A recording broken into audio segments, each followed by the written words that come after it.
بسم الله الرحمن الرحيم قل هذه سبيلي أدعو إلى الله على بصيرة أنا ومن اتبعني وسبحان الله وما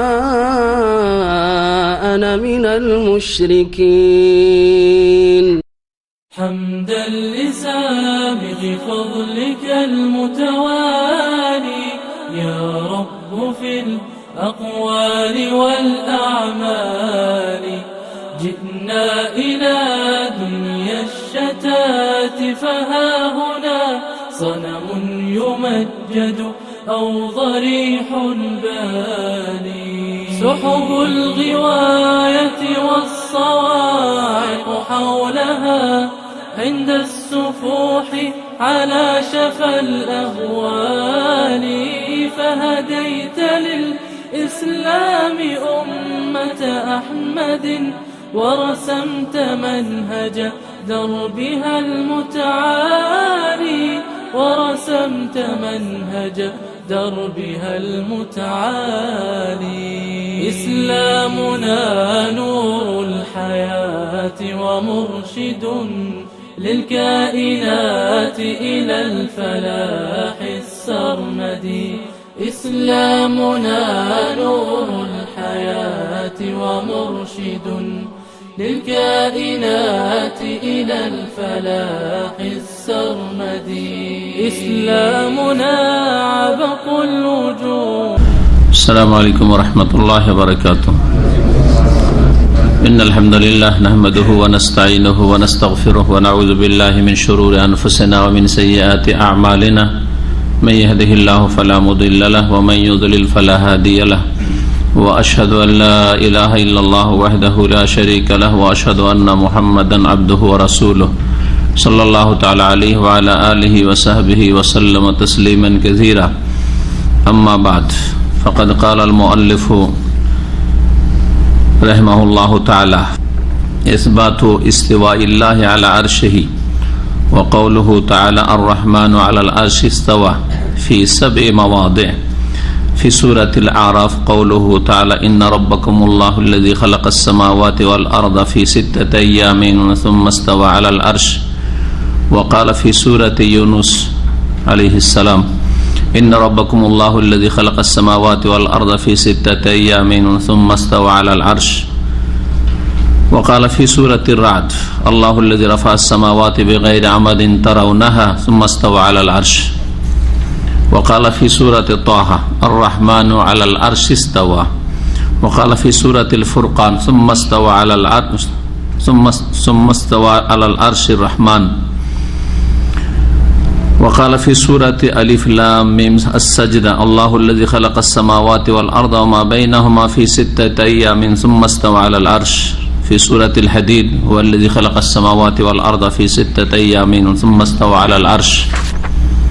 মহান আল্লাহ সমস্ত প্রশংসা যে আল্লাহ রাব্বুল আলামিন এক ও একক, যার কোনো শরীক নেই। যে আল্লাহ রাব্বুল আলামিন সমস্ত সৃষ্টির ঊর্ধ্বে আকাশের ওপর আরশে আজিমে সমুন্নত। সালাত এবং সালাম নাযিল করেন মুহাম্মদুর রাসূলুল্লাহ সাল্লাল্লাহু আলাইহি সাল্লামের ওপর, যাকে নৈশ ভ্রমণে ইসরা এবং মেরাজে নিয়ে যাওয়া হয়েছে এবং মেরাজে আকাশ পথে 7 আসমানের ওপর নিয়ে যাওয়া প্রমাণ করে।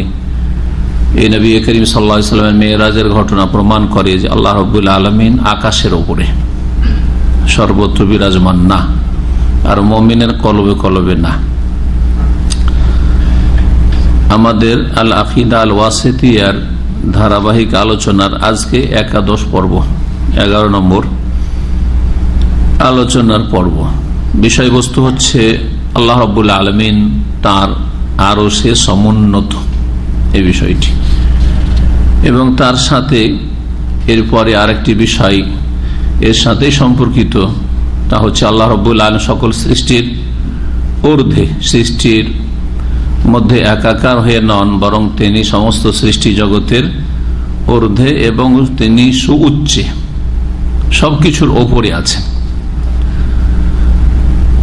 আল্লাহ রাব্বুল আলামিন তার আরশে সমুন্নত, আরশের ওপরে, আসমান জমিন সমস্ত সৃষ্টির ওপরে, আরশের ওপরে রব্বুল আলামিন।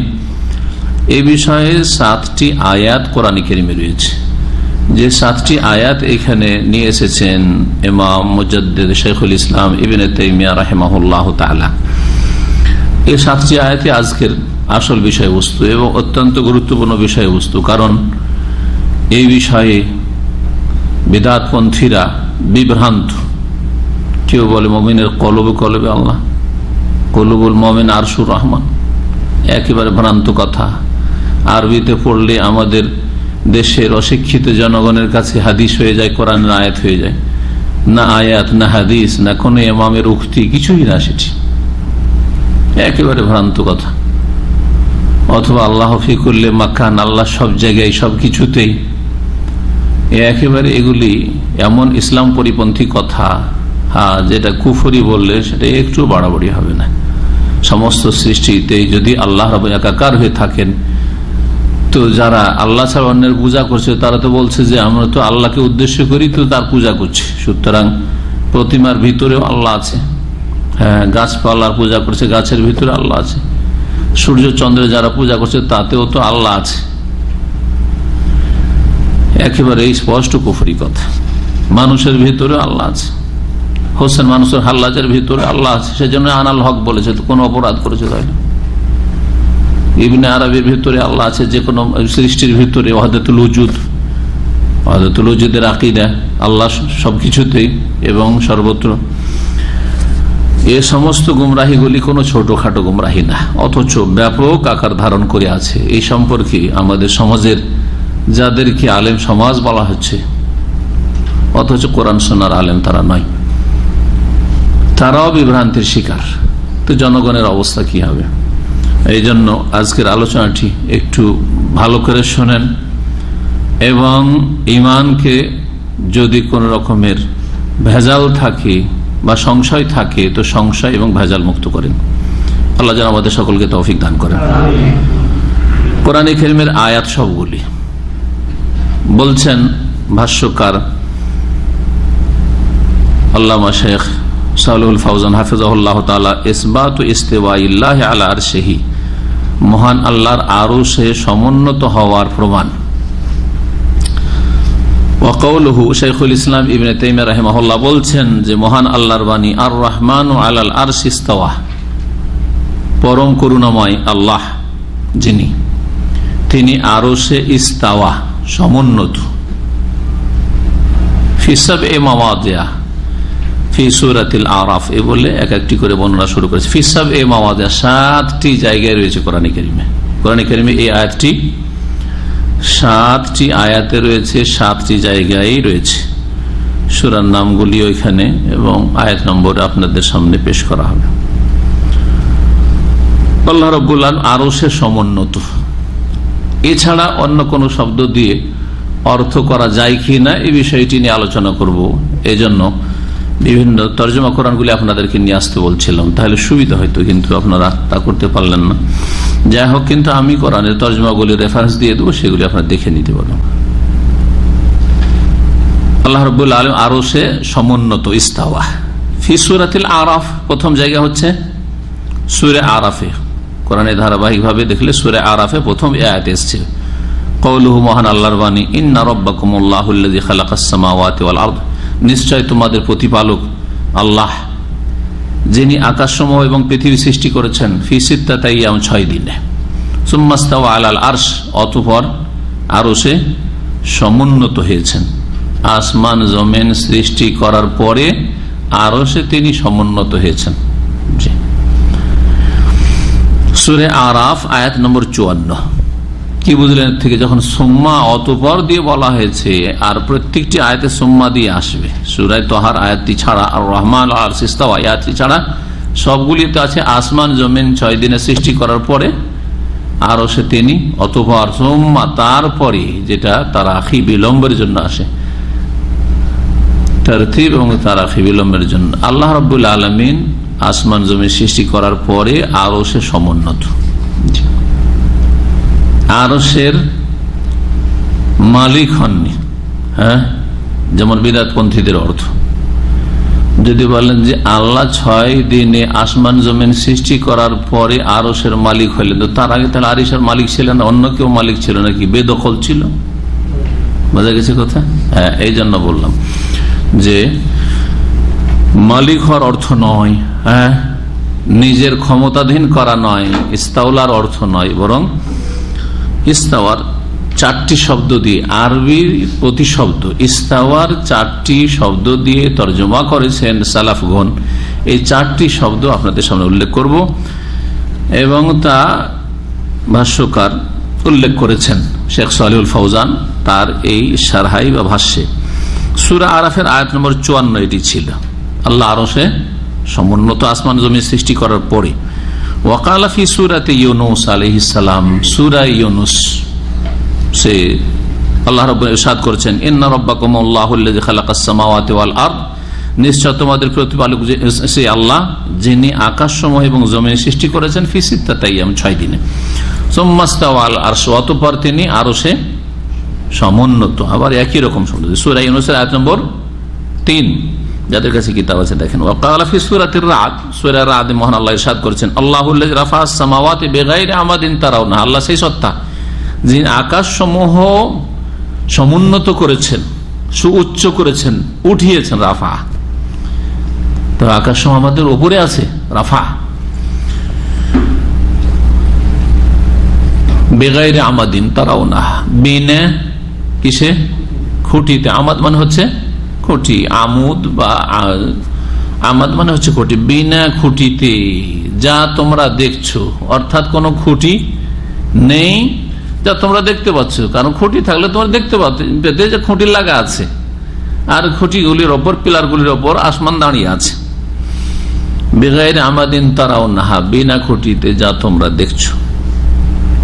তাহলে এই আয়াতের সঠিক তাফসীর হচ্ছে যে আল্লাহ আসমান সৃষ্টি করেছেন বিনা স্তম্ভে, আসমানের কোন স্তম্ভ নেই। কেউ কেউ একটু ভিন্ন তাফসীর করেছে, সেটাও শুনিয়ে দিই। আল্লাহ আকাশসমূহকে সুউচ্চ করেছেন বেগাইরে আমাদিন তারাউনা, বিনা খুঁটিতে। বেগাইরে আমাদিন তারাউনা মানে খুঁটি তোমরা দেখতে পাচ্ছ না। তাহলে এখানে তারা বলতে চাইছে যে খুঁটি নেই, এই কথা আয়াত দ্বারা স্পষ্ট নয়, কিন্তু খুঁটি তোমরা দেখতে পাচ্ছ না। জি, মানে বিনা খুঁটিতে তোমরা দেখছো, বিনা খুঁটিতে তোমরা দেখছো। তো হতে পারে যে খুঁটি আছে কিন্তু খুঁটি দেখতে পাচ্ছ না, এইরকম তাফসীর কেউ কেউ করেছে, কিন্তু এই তাফসীর সঠিক নয়, আগেরটি ঠিক তাফসীর।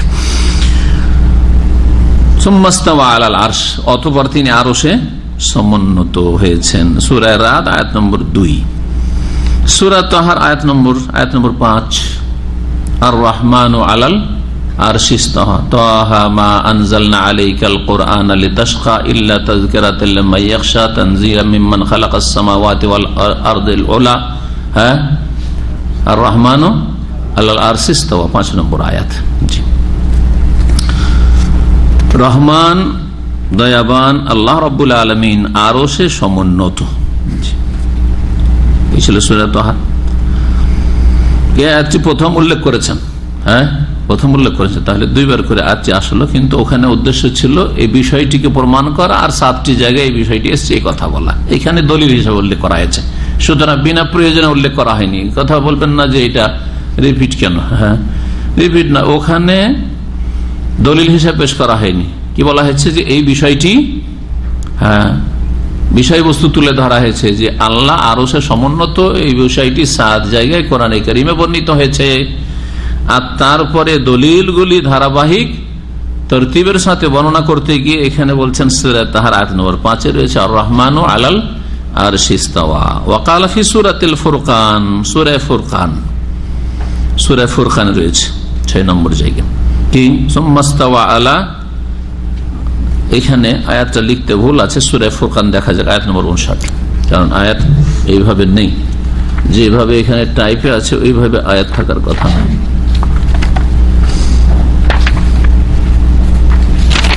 খুলেন, সে খুলতে পেরেছে আগে। 59 যে দেখেন আল্লাহ الذي خلق السماوات والارض وما بينهما في 6 ايام ثم استوى على العرش ثم استوى على العرش কিন্তু এখানে আছে কি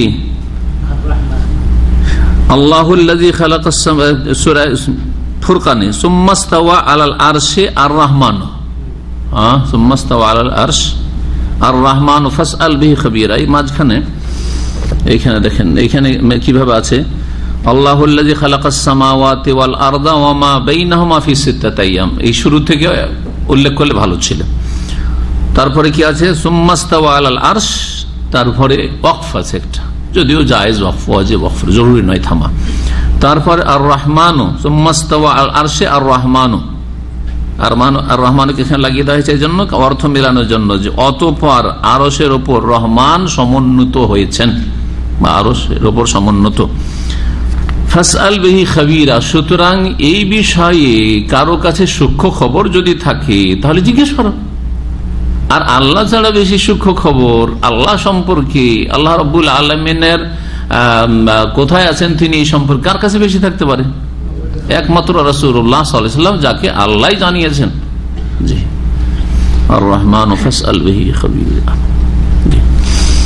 তাহলে আয়াত এখানে ভুল নেই, কিন্তু একসাথে মিলিয়ে দেওয়া হয়েছে। কি আছে সুম্মাস্তাওয়া আল আরশি আর রহমান, অতঃপর আরশে সমুন্নত হয়েছেন রহমান দয়াবান। সূরা ফুরকান আয়াত নম্বর 59। ওয়াকাল ফি সূরাতি আলিফ লাম মিম সাজদা, আসলে সূরা সাজদা, এই সূরার নাম হচ্ছে সূরা সাজদা, কিন্তু আলিফ লাম মিম দিয়ে শুরু হয়েছে, এই জন্য শাইখুল ইসলাম ইবনে তাইমিয়া রাহিমাহুল্লাহ আলিফ লাম মিম সাজদা বলেছেন। একটি সূরার নাম আছে হামিম সাজদা, কিন্তু আলিফ লাম মিম সাজদা বলে প্রসিদ্ধ কোনো নাম, এরকম কোনো নাম নেই। তবে এই সূরা সাজদার নামই হচ্ছে আলিফ লাম মিম দিয়ে শুরু, আর সূরার নাম হচ্ছে, সূরাতে যেহেতু সাজদা আছে সেজন্য সূরার নাম হচ্ছে সূরা সাজদা। আল্লাহুল্লাযী খালাকাস সামাওয়াতি ওয়াল আরদা মা বাইনাহুমা ফি 6 আইয়ামিন সুম্মা ইসতাওয়া আল আরশ, আল্লাহ সেই সত্তা যিনি আকাশসমূহ এবং জমিন সৃষ্টি করেছেন, ওয়া মা বাইনাহুমা এবং যা কিছু এই দুইয়ের মাঝে রয়েছে, ফি 6 আইয়াম সবকিছু কয় দিনে? 6 দিনে। তাহলে এখানে অতিরিক্ত জানতে পারলাম, আগের আয়াতগুলো শুধু আকাশ জমিন সৃষ্টি করেছেন, কিন্তু আকাশ জমিনের মাঝে যা কিছু রয়েছে, যত কিছু আল্লাহ রাব্বুল রেখেছেন আমাদের জন্য, জমিনের উপরে যেমন পাহাড় পর্বত, গাছপালা, নদী নালা, সাগর মহাসাগর, আর তারপরে জমিনের ভিতরে ভূগর্ভে সবকিছু মাবেন ফি 6 আইয়াম 6 দিনে। সুম্মা ইসতাওয়া আল আরশ, অতঃপর তিনি আরশে সমুন্নত হয়েছেন। সূরা সাজদার আয়াত নম্বর 4। ফি সূরাতুল হাদীদ, সূরা হাদীদে রয়েছে, সূরা হাদীদে কি রয়েছে? মহান আল্লাহ ইরশাদ করেছেন হুয়াল্লাযী খালাকাস সামাওয়াতি ওয়াল আরদা ফি 6 আইয়াম, আল্লাহ সেই সত্তা যিনি আকাশসমূহ এবং জমিন সৃষ্টি করেছেন 6 দিনে। সুম্মা ইসতাওয়া আলাল আরশ, অতঃপর তিনি আরশে সমুন্নত। সূরা হাদীদ আয়াত নম্বর 4। জি, এই ছিল আয়াত কোরআন কারীমের। একটি আয়াত কি যথেষ্ট নয় এই আকীদার জন্য, এই বিশ্বাসের জন্য যে আল্লাহ কোথায়? এই যে প্রশ্ন আল্লাহ কোথায়, প্রশ্ন করা যাবে না যাবে না? যদি এই প্রশ্ন করা গোমরাহি হয়, যেমন বিদআতপন্থীরা বলে থাকে, প্রশ্ন করা যদি ভুল হয়, তাহলে আল্লাহ বিষয়টি উল্লেখই করতেন না। হ্যাঁ, বরং এই প্রশ্নের উত্তর জানা ফরজ, যে প্রশ্ন উত্তর কোরআন কারীমে এতবার করে একটি বিষয় বলা হচ্ছে। এ তো আরশের উপর সমুন্নত হওয়ার কথা, আর আকাশের উপরে আল্লাহ রাব্বুল আলামিন এই বিষয়ে আরো আয়াত রয়েছে যা আসছে এরপরে। জি, তো এই বিষয়ে প্রশ্ন করা যাবে, শুধু নয় জায়েজ নয়, বরং এই প্রশ্নের উত্তর জানা ফরজ। এই প্রশ্নের উত্তর জানা ফরজ যে আল্লাহ কোথায়, আইন আল্লাহু, আল্লাহ কোথায়, এর উত্তর জানা প্রত্যেক মুসলিমের ঈমানের জন্য ফরজ, না হলে তার তাওহীদই পুরা হবে না। যার তাওহীদ নেই তার বাকি কোনো আমল কবুল হয় না। যার তাওহীদ কায়েম হয় না, বাকি অন্য সারা সবকিছু কায়েম করেও কিছু কায়েম থাকে না। জি, তাওহীদ কায়েম করে হচ্ছে মূল দিনের, আর সেটা হচ্ছে দিনের মূল বিষয়। সমস্ত আম্বিয়া রাসূলগণের দিনের মৌলিক বিষয় ছিল এক, সেটা হচ্ছে তাওহীদ। আল আম্বিয়া ও বানুল আল্লাত, নবী সাল্লাল্লাহু আলাইহি ওয়াসাল্লাম হাদিস রয়েছে, নবী রাসূলগণ হচ্ছেন বৈমাত্রীয় সতার ভাইয়ের মতো, সৎ ভাইয়ের মতো। আবুহুম ওয়াহিদ, তাদের বাপ এক হয়, সৎ ভাইদের বাপ এক হয়। উম্মাহাতুম শাত্তা, আর মা ভিন্ন ভিন্ন হয়। ঠিক তেমনি দিন হচ্ছে সমস্ত নবী রাসূলগণের এক, আর এই দিনের মূল বিষয় ছিল তৌহিদ। সমস্ত আম্বিয়া রাসূলগণ তৌহিদ নিয়ে এসেছেন, বিশেষ করে তৌহিদুল ইবাদা, কারণ ভেজাল ওখানেই ছিল। মা লাকুম মিন ইলাহিন গায়রুহু আন ইবাদুল্লাহ, আল্লাহর ইবাদত করো, তৌহিদুল ইবাদা। মা লাকুম মিন ইলাহিন গায়রুহু, তোমাদের জন্য আল্লাহ ছাড়া কোনো সত্য ইলাহ নেই, তৌহিদুল উলুহিয়া। সমস্ত নবী রাসূলগণের দাওয়াত ছিল এটি। সূরা আরাফ, সূরা হুদ পড়ে দেখলে স্পষ্ট হয়ে উঠবে। তাওহীদ হচ্ছে আসল দিনের, এটা হচ্ছে আসল দিন কায়েম করা। আর তারপরে দিনের প্রতিটি বিষয়, ছোট বিষয় হলেও সেটা দিনের একটা অংশ। জীবনের প্রতিটি ক্ষেত্রকে শামিল হচ্ছে এই দিন ইসলাম। জি, কিন্তু শাখা প্রশাখা কায়েম হবে আর মূলটাই কায়েম হবে না, কিয়ামত পর্যন্ত তাদের দিন কায়েম হবে না। জি, শিরক মুক্ত হলো না, শিরক রেখে দিল, ইবাদতের ক্ষেত্রে শিরক রেখে দিল, আর অন্য ক্ষেত্রে এই সংস্কার, এই সংশোধন করি, কোনদিন তাদের দিন কায়েম হবে না, কারণ আসলটাই নেই, আসল নেই। এই ছিল আয়াতগুলি, যা দিয়ে বলতে চাইলাম কি, যে আল্লাহ আরশে সমুন্নত। এই বিষয়টি আকীদার বিষয়, এই বিষয়ে প্রশ্ন করতে হবে, জানতে হবে এবং এর উত্তর জানা ফরজ।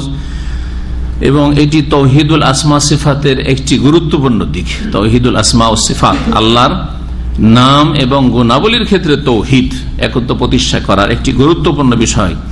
যে আল্লাহ রাব্বুল আলামিন সমস্ত সৃষ্টির ঊর্ধ্বে, একাকার হয়ে নয় সৃষ্টি মাখলুকাতে, আর আল্লাহ রাব্বুল আলামিন তার আরশে, আসমানের ওপর আরশে সমুন্নত। এই দুটি কথা, আসমানের ওপর আরশে সমুন্নত, এই দুটি কথা কেন বলবেন একটু পয়েন্ট ভালো করে শুনেন।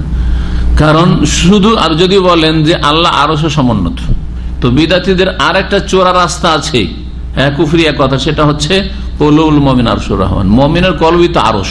তাহলে মুমিনের আল্লাহ আরশে আছেন ওইটা মানলো, কিন্তু আল্লাহ সৃষ্টি জগতের ঊর্ধ্বে আর সাত আসমানের উপর ওইটা মানলো না। কোথায় আছে? আল্লাহ আরশে আছেন, আর আরশ এখানে, বুঝা গেল? আর যখন আল্লাহর আরশ এইখানে আর আল্লাহ আরশে আছেন, তার মানে আল্লাহ প্রত্যেকটা মুমিনের অন্তরে অন্তরে জায়গায় করে আছেন ওইখানে। জি, আল্লাহ যদি বলেন সত্তাগত দিক থেকে, জাতের দিক থেকে মুমিনের অন্তরে, তাহলে এটা হচ্ছে ওয়াহদাতুল ওজুদ, মানে সবকিছুর খালেক আর মাখলুক, স্রষ্টার সৃষ্টির অস্তিত্ব হচ্ছে এক। কুফরি আকীদা ইবনে আরবীর, খালেক আর মাখলুকে কোনো ভিন্নতা নেই। জি, যে খালেক সেই হচ্ছে মাখলুক, যে মাখলুক সে হচ্ছে খালেক। এই জন্য ইবনে আরবী খাবিস বলতো যে যত সুন্দর, হ্যাঁ, যত সুন্দর মানুষ দেখবে, বিশেষ করে যত সুন্দরী রমণী দেখবে, তত ভালো করে আল্লাহকে দেখতে পাবে। হ্যাঁ,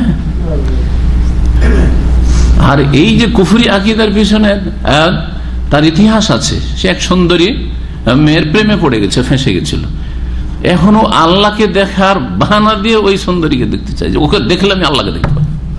আউযুবিল্লাহ। জি হ্যাঁ, আউযুবিল্লাহ। সুফিরা এইভাবে জাতিকে গোমরাহ করেছে, অশ্লীলতাও ডুবে থেকেছে আর কুফরিতে ডুবে থেকেছে। ইবনে আরবীর কিতাব, এইসব কুফরিয়া কিতাব, এই সুফি ইজমের কিতাবগুলি বাংলায় অনুবাদ হয়েছে। সুফিবাদ কেমন করে বাঙালি জাতির ঘরে ঘরে ঢুকেছে, যে ইবনে আরবীর কিতাব বাংলায় অনুবাদ হয়েছে, অথচ সহিহ আকীদার কিতাব তরজমা আজকাল হচ্ছে। কেউ করেনি, কারণ সহিহ আকীদা গ্রহণ করবে না। হাদিসের তরজমাগুলি মাত্র কিছুদিন আগে এগুলো হইল, বুখারী, মুসলিম, আবু দাউদ, নাসাই, তিরমিজি, ইবনে মাজাহ। জি, কিন্তু ইবনে আরবীর কিতাবের, হ্যাঁ, এসব শিরকি কুফরি আকীদা ভরা আছে। ইমাম গাজ্জালীর কিতাবের তরজমা অনেক আগে হয়েছে। জি, শেখ সালেহুল ফাওজান হাফিজাহুল্লাহ বলছেন, তাদ ওয়ারাদা ইসবাতু ইসতিওয়াইল্লাহি আলা আরশি ফি সাব'i আয়াত মিন কিতাবিল্লাহ, বলছেন যে আল্লাহ রাব্বুল আলামিন আরশে সমুন্নত হওয়া 7টি আয়াতে বর্ণিত হয়েছে কোরআনে কারীমের। কুল্লুহা কাদ ওয়ারাদা ফিহা ইসবাতুল ইস্তিওয়াই বিলাফযিন ওয়াহিদ, প্রত্যেকটি আয়াতে, এই 7টি আয়াতে, প্রত্যেকটি আয়াতে একটি শব্দ শুধু ব্যবহার হয়েছে, সেটা হচ্ছে ইস্তাওয়া, ইস্তাওয়া, ইস্তাওয়া, আর অন্য কোনো শব্দ ব্যবহার হয়নি। জি, আর সবগুলি পড়ে শোনানো হলো এখন। ইস্তাওয়া আল আরশ, সেটা হচ্ছে হুয়া ইস্তাওয়া আলাল আরশি ফাহুয়া নাসসুন, এটা হচ্ছে স্পষ্ট দলিল, ফি মানাহুল হাকিকি, যেটা তার আসল অর্থে রয়েছে, লা ইয়াহতামিলু তাউইল বিমানান আখার, অন্য কোন অর্থের তাউইল বা অন্য কোন অর্থ, দূরের অর্থ দেওয়া যাবে না। তাবিল হচ্ছে কাছের অর্থ, স্পষ্ট অর্থ, ক্লিয়ার অর্থ বাদ দিয়ে অস্পষ্ট দূরের অর্থ নেওয়া। জি, রূপক অর্থ, হ্যাঁ, অথবা এমন কোন অর্থ যে অর্থটি সম্ভাবনা আছে কিন্তু দূরের, সেটি যদি এরকম হইতো তাহলে অন্য কোন শব্দ ব্যবহার করা হইতো, যেটা যে অর্থটা নিতে চাইছেন সেই অর্থের কাছাকাছি শব্দ হইতো, কিন্তু একটি শব্দ ব্যবহার করা হয়েছে, ইস্তাওয়া। ইস্তিওয়া সম্পর্কে বলছেন যে ওয়াল ইস্তিওয়াউ সিফাতুন ফি'লিয়াতুন সাবিতাতুন লিল্লাহি সুবহানাহু আলা মা ইয়ালিকু বিজালালি কাসাইরি সিফাতিহি। ইস্তিওয়াটি হচ্ছে আল্লাহ রাব্বুল আলামিনের কর্মগত গুণ, সিফাতে ফি'লিয়া। মাঝে মাঝে এই আলোচনা আমি করেছি, কয়েক সপ্তাহ বিষয়টি বলেছি যে আল্লাহ রাব্বুল আলামিনের সিফাতগুলি দুই ভাগে বিভক্ত। এক হচ্ছে সিফাতে ফেলিয়া, একটা তো আসলে এখানে, আর একটি হচ্ছে সিফাতে জাতিয়া। কেন বলে জাত আর ফেল? জাত মানে হচ্ছে সত্তাগত গুণ, সিফাতে জাতি মানে সত্তাগত গুণ, আল্লাহর সত্তার গুণ। আর সিফাতে ফেলিয়া মানে আল্লাহর কাজের গুণ। সহজ ভাষায় বুঝেন, ফেল মানে কাজ, তো আল্লাহর কাজের গুণ আর আল্লাহর সত্তার গুণ। সিফাতে ফেলিয়া মানে কি বলতে চাচ্ছেন তাহলে? যে আল্লাহ আরশে সমুন্নত, অর্থাৎ আল্লাহ আরশে সমুন্নত, আল্লাহর আরশে সমুন্নত হওয়াটা আল্লাহর কি কর্ম, আল্লাহর কাজ। আল্লাহ আরশে সমুন্নত, এটা হচ্ছে আল্লাহর কাজ। বোঝা গেছে কিনা? জি হ্যাঁ। কাজে পরিবর্তন ঘটে মাঝে মাঝে, কাজ একই অবস্থা থাকে না, কিন্তু সত্তাগত গুণ সবসময় থাকে। যেমন আল্লাহর চেহারা আছে, এটা কি জাতি সিফাত। এমন কোন সময় হইতে পারে যে আল্লাহ চেহারা নেই না, কিন্তু আরো সে সমুন্নত হওয়া, কখনো এই কাজটা আপনি করছেন, কখনো অন্য কাজে আছেন, হইতে পারে কি পারেন না? বুঝতে পারছেন না? তো কর্ম মানুষের পরিবর্তন হয়, কিন্তু সত্তা পরিবর্তন হয় না। সত্তাগত গুণে পরিবর্তন হয় না, কিন্তু কর্মে কাজে পরিবর্তন আসে। আল্লাহ প্রথম আকাশে নেমে আসেন, আবার আল্লাহ আরো সে সমুন্নত, ঠিক আছে? এই যে কর্ম, আল্লাহ নেমে আসা কর্ম, সবসময় নেমে আসেন না, সে রাতের শেষ তৃতীয় অংশে নেমে আসেন। আল্লাহর ফেল, পরিবর্তন ঘটে। আর আল্লাহর যেগুলি সত্তা, চেহারা, আল্লাহর হাত, আল্লাহর চোখ, এগুলি হচ্ছে আল্লাহর জাতি সিফাত। সবসময় আল্লাহর চোখ আছে, সবসময় আল্লাহ রাব্বুল আলামিনের হাত আছে, সবসময় আল্লাহ রাব্বুল আলামিন ইত্যাদি সব। সিফাতে ফেলি আর সিফাতে জাতি শুধু মন্ত্রের মতো মুখস্থ না করে হাতে নাতে বুঝে মুখস্থ করে, তাহলে হবে কি যে মগজে ঢুকে যাবে, আর বলবেন না। কর্মগত গুণ আর একটা হচ্ছে সত্তাগত গুণ। জি, সিফাতে ফিআলিল্লাহ সুবহানাহু ওয়া তাআলা আলা মা ইয়ালিকু বিজালালিহি। এখন প্রশ্ন, আল্লাহ তাহলে আরো সে কেমন ভাবে সমুন্নত? তো বলছেন যে যেমনটা আল্লাহর জন্য উপযোগী হয় সেটা আমরা জানি না, সেটা আমরা জানি না। আল্লাহ যতটা জানেছে ততটা বলবো, তার বেশিও বলবো না, আর যেটা বলা হয়েছে সেটা অস্বীকারও করবো না, আর অপব্যাখ্যাও করবো না। না তাউইল, না তাহরিফ, না তাকইফ, মানে ধরন কেমন, না তাশবিহ, না কোনো কিছুর সাথে তুলনা। তার অন্যান্য গুণগুলির মতো আল্লাহ যে অন্যান্য কর্মগত গুণ আছে ওগুলোর ক্ষেত্রে। ওয়ালাহুফিল লগাতিল আরবে আরবাতু মানিন। ইস্তাওয়া শব্দের আরবি ভাষা, আরবদের মাতৃভাষায় 4টি অর্থ হয়ে থাকে। খুব গুরুত্বপূর্ণ কথা মনে রাখবেন। জি, এরপরে আর কোনো সংশয় থাকবে না এই বিষয়ে। যদি বিষয়টি ভালো করে বুঝে নিয়ে আপনি এর উপর ঈমান নিয়ে চলে আসেন, যথেষ্ট। ইস্তাওয়া শব্দটি আরবি ভাষায় 4 অর্থে ব্যবহার হয়ে থাকে। দেখেন, একটা ইংলিশ দিয়ে dictionary, English to English dictionary আছে না নেই? বাংলার ডিকশনারি বাংলা আছে না নেই? এটা বাংলার মুশকিল শব্দ সহজ শব্দ দিয়ে তর্জমা করা হচ্ছে আপনার জন্য। ঠিক আরবিরও ওই রকমই আছে, ঠিক আছে না? তো আরবি ডিকশনারিতে বা আরবি অভিধানে এই ইস্তাওয়া শব্দের 4টি শব্দ দিয়ে অর্থ করা যেতে পারে। প্রথমটি হচ্ছে আলা। ইস্তাওয়া মানে আলা, সুম্মাস্তাওয়া আলাল আরশ, অতঃপর তিনি আরশের ওপরে, আলা আলু, আরশের ওপরে হলেন। ওপরে হওয়া, সহজ ভাষায় বলছেন, সমুন্নত হওয়া বলছেন, ওপরে হলেন। ওয়ারতাফা ইরতাফা, ইরতাফা মানে রাফা মানে কোনো কিছুকে উঠানো, আর ইরতাফা মানে নিজেই উঠা। হ্যাঁ, তাহলে ইরতাফা মানে উপরে উঠলেন, মানে সমুন্নত হইলেন। জি হ্যাঁ। সাইদা তৃতীয় অর্থ হয় ইস্তাওয়া মানে সাইদা, সাইদা সাদো মানে হচ্ছে চড়া, আরোহণ করা। এই জন্য লিফটকে মিসআদ বলা হচ্ছে, মিসআদ লিখা হচ্ছে লিফট, চড়ার যন্ত্র, ইসিম আলা। জি, তো ইস্তাওয়া মানে কি? সুম্মা ইস্তাওয়া আল আরশ মানে সুম্মা সাইদা আলাল আরশি, অতঃপর তিনি আরশের উপরে কি করলেন? উঠলেন। জি, আরোহণ করলেন। সাইদার শাব্দিক অর্থ। 4 নম্বর অর্থ ইস্তাওয়া মানে ইস্তাকাররা। ইস্তাকাররা, এই ইস্তাকাররা মানে কি করা? অমুক অমুক জায়গায় কি করেছে? অবস্থান করেছে, এটা ইস্তাকাররা ব্যবহার হয়। ইস্তাকাররা আইয়ুব ফি দাম্মাম, আইয়ুব দাম্মামে কি করছে? অবস্থান করছে। ইস্তাকাররা মানে অবস্থান করা, কারার নেওয়া। জি, অবস্থান করা। দেখেন আল্লাহ কোরআনে কারীমে নারীদের ক্ষেত্রে বলছে ওয়াকারনা ফি বুয়ুতিকুন্না। ইস্তাকাররা কাফ রা রা মাদ্দা, ওখান থেকে হচ্ছে কারনা। হে মহিলারা, তোমরা তোমাদের বাড়িতেই কি করো? ঘরের ভিতরেই অবস্থান করো। বাইরে তোমাদের কাজ কাম না, মাঠে ঘাটে ফিল্ডে আর ফ্যাক্টরিতে কারখানাতে না, তোমাদের ওয়াকারনা ফি বুয়ুতিকুন্না, অবস্থান করো তোমরা তোমাদের বাড়িতে। ইস্তাকার মানে কি? তাহলে অবস্থান করার অর্থ। তো ইস্তাওয়ার অর্থ আরবি ডিকশনারিতে ইস্তাওয়ার অর্থ চতুর্থ হচ্ছে ইস্তাকাররা, আলা, ওয়ারতাফা, সাইদা আর ইস্তাকাররা। আলা, ইরতাফা, সাইদার যদি সুন্দর বাংলায় তর্জমা করেন তাহলে সমুন্নত হওয়া। ঠিক আছে, ঠিক আছে না?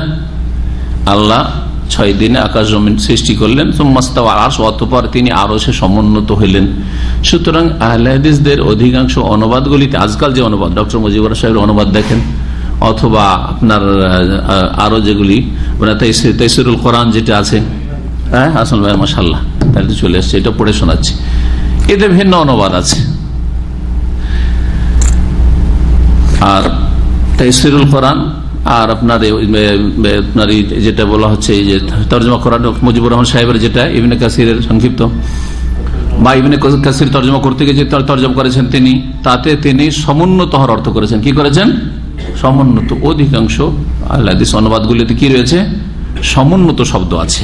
সমুন্নত কিসের অর্থ হলো? আলা মানে হলো, ইরতাফা মানে হলো, সাইদা মানে হলো। এখন বাকি থাকলো ইস্তাকাররা। ইস্তাকাররা মানে সমুন্নত হওয়া, হ্যাঁ হইতে পারে, কিন্তু তাছাড়াও হইতে পারে। কি হইতে পারে? অবস্থান করা, সেটা সমাসীন হইতে পারে, সমাসীন হতে পারে। সুতরাং যারা সমাসীন, হানাফি তর্জমাগুলো যেগুলো আছে সেগুলো দেখুন সমাসীনের অর্থ আছে, সমাসীনের অর্থ আছে, এতেও সমাসীনের অর্থ আছে। এইটা আপনাদেরকে পড়ে শোনাই। এই অনুবাদটা 6-7 জন দায়ী মিলে করেছে, আর সম্পাদনা করেছেন শেখ আব্দুল হামিদ। তো এক আলোচনাতে আমরা, একটা বড় প্রোগ্রাম ছিল, সেখানে ছিলাম আমি, শেখ আব্দুল হামিদ। তো উনি বললেন তারা আলোচনাতে যে আমার কথা বলে যে উনি, আমার অনেক পুরাতন আলোচনাতে এই সমাসীন শব্দটি এসছে, অনেক পুরাতন, আজকে থেকে 15 বছর কি 18 বছর আগে আলোচনা, ভালো করে শুনেন। তারপর আমি মনে করলাম, এটা আমি ভুল মনে করি না, তবে আমি মনে করলাম যে সমুন্নত অধিকাংশ অনুবাদকরা যখন করছে তো সমুন্নতটাই করি। পরের আলোচনাগুলি সবগুলিতে সমুন্নত শব্দ আমার প্রয়োগ হয়েছে আমার পক্ষ থেকে। উনি বললেন যে আমি আমার অনুবাদে বা আমাদের যে দল টিম আছে এই অনুবাদে আমরা সমুন্নত না করে কি করেছি? সমাসীন করেছি, আর এটাকে ঠিক মনে করি। উনি আলোচনা তো বলেছেন।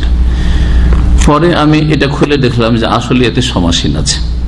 একটি আয়াত বের করা যাক, সূরায়ে তাহাই বের করি। সূরা তাহার খুব ছোট্ট আয়াত, আর রহমানও আলাল আরশি ইস্তাওয়া, আয়াত নম্বর 5।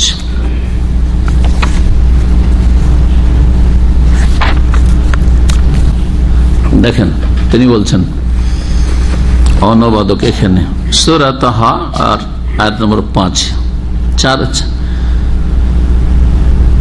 4 থেকে যদি অনুবাদ করি, এটা তার নিকট হতে অবতীর্ণ, মানে কার পক্ষ থেকে? তানজিলাম মিম্মান খালাকাল আরযা ওয়াস সামাওয়াতিল উলা, তার পক্ষ থেকে অবতীর্ণ যিনি সমুচ্চ আকাশমণ্ডলীয় পৃথিবী সৃষ্টি করেছেন, পরম দয়াময় আরশে সমাসীন। তারপরে কি বলছেন 5 নম্বরে? পরম দয়াময় আরশে সমাসীন। সমাসীন, সমাসীন মানে বসা হয় নাকি, না আসন গ্রহণ করা হয়? বাংলা যে বুঝেন সে বলবেন, আর না বুঝলে চুপ থাকবেন। হ্যাঁ, আসন গ্রহণ করা। সমাসীন মানে আসন গ্রহণ করা।